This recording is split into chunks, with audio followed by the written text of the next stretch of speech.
Promover o emprendemento e o apoio aos empresarios de Vilanova, especialmente do sector turístico e vitivinícola do municipio. É o obxectivo da aceleradora sectorial que se creará neste concello a través dun convenio que veñen de asinar o Goberno vilanovés e a Consellería de Economía. A aceleradora estará instalada a partir de setembro no Pazo de Vista Real e os interesados en optar a esta axuda para a promoción económica xa poden comezar a cursar a súa solicitude, tal e como anunciou esta mañá o conselleiro de Economía, Francisco Conde, durante a visita á adega vilanovesa Gran Vino. A través de tanto da Escola de Organización Industrial como do IGAPE se organizan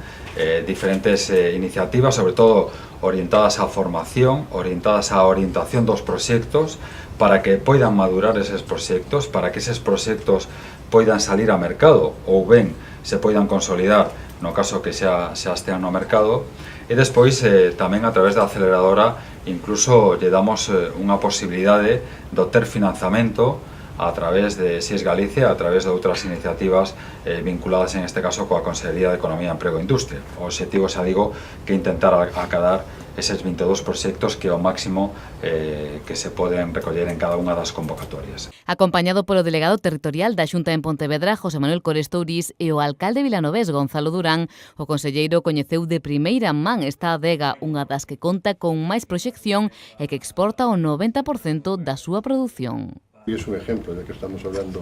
no de agricultura, sino de industria, con lo que es de industria, de cómo los emprendedores de nuestra tierra pues van tirando para adelante, abren mercados, están estables en los mercados y tienen un crecimiento continuo. O xerente da adega, Enrique Piñeiro, agradeceu a visita e o apoio que recibe por parte tanto da Xunta como do Concello e fixo unha estimación máis que positiva da produción deste ano. Ben adiantada con respecto a outros anos, esperamos que sea boa cosecha, calculan sobre 37 millóns de kilos, ou sea, sería a segunda maior cosecha da historia da denominación de origen aquí en Rías Baixas. A colleta deste ano, Gran Vino, ten previsto comezala o próximo 10 de setembro, unhas 2 semanas antes do habitual, un adianto generalizado no sector vitivinícola debido ás condicións climatolóxicas vividas durante este 2017.